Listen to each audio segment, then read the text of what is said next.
I didn't plan to scare him. I just wanted to ruin his life the way he ruined mine. My name is Alina. I'm 27, and up until last year, I thought I had everything under control. I had a decent remote job, a small but cozy apartment just outside Denver, and a relationship I believed would eventually turn into something permanent. Ryan and I had been together for almost 3 years. He wasn't perfect, but he knew how to make me feel like I mattered. He remembered little things, my favorite takeout, the way I liked my coffee, even the random stories I told him after long days. That's probably why I ignored the signs for so long. The late replies, the sudden work emergencies, the way he'd angle his phone away from me when he texted. It all felt wrong, but I kept convincing myself I was overthinking. There were moments that stayed with me.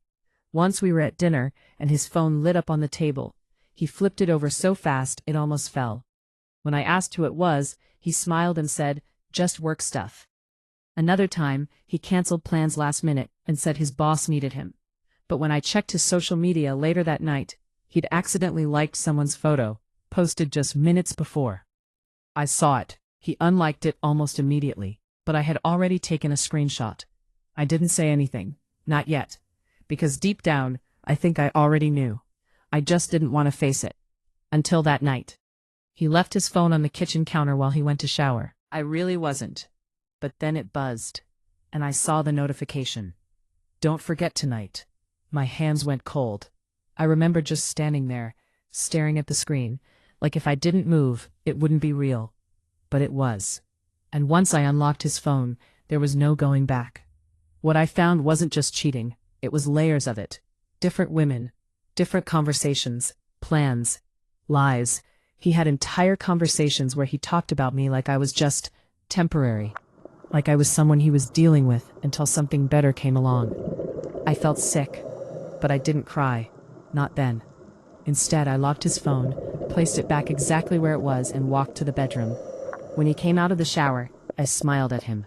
I asked him how his day was. I even laughed at one of his jokes. And that night while he slept next to me, I stared at the ceiling and made a decision. I wasn't going to beg. I wasn't going to scream. I wasn't going to give him the satisfaction of seeing me break. I was going to destroy him. For the next 2 weeks, I became someone else. I acted normal, more than normal actually. I was affectionate, attentive, calm. If anything, I was the best version of myself he'd ever seen. And he had no idea. Behind the scenes, I was collecting everything. Every message, every name, every lie. I organized it all carefully. Dates, screenshots, even voice notes. I found out some of the women didn't know about each other. One of them thought she was in a serious relationship with him too. That part made me angrier than anything else. So I reached out to her. Not yet. Just to confirm. And when she replied, I knew I wasn't imagining anything. That's when my plan changed. This wasn't just about revenge anymore. It was about exposure. I was going to make sure everyone saw who he really was. His friends, his coworkers, his boss, everyone. I took my time setting it up, drafting messages, scheduling emails, preparing posts. Every detail had to be perfect. And finally, the night came. He was at my apartment, sitting on my couch like he always did, shoes off, one leg crossed over the other, drinking wine like everything was normal. I remember watching him laugh at something on TV and thinking, how can someone be so comfortable living a lie? My laptop sat on the table in front of me. Everything was ready. All I had to do was press one button. But before I did, something felt off. It was small at first, that quiet, uncomfortable feeling you can't really explain, like when a room feels too still. I brushed it off, told myself I was just nervous. I pressed the button. At first, nothing happened. Then his phone buzzed. Once, twice, then again and again, non-stop. He picked it up, frowning.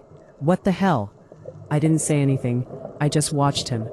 His expression shifted from confusion to panic. What is this? He said, scrolling faster now. Who sent this? His voice started to shake. This isn't what it looks like. I almost laughed. Almost. But then the lights flickered. Just once. We both froze. Then they flickered again. And again. The TV suddenly turned on by itself. Loud static filled the room, sharp and overwhelming. Ryan looked at me. Did you do that? I shook my head slowly, because I didn't, and I knew I didn't. Before either of us could move, the front door made a soft clicking sound. Unlocked. My chest tightened instantly. I hadn't touched my keys. No one else had access. The door creaked open, just a few inches. Cold air slipped into the room. Neither of us moved. "Hello?" Ryan called out. No answer. But the air felt wrong, heavy, like something was standing just out of sight. Ryan stood up slowly. That's when his phone slipped from his hand and hit the floor. The screen was still on. Messages were sending, by themselves. He stared at it, shaking. "I'm not typing. I'm not. This isn't me." I stepped closer.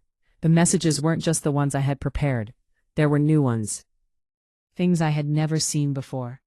Things even I didn't know. My stomach dropped. If I didn't send those, and he wasn't sending them, then who was? The static on the TV got louder. I turned toward it slowly. At first it looked like normal static, but then I noticed something. It wasn't random. There was a pattern, a shape, a figure, standing still, watching.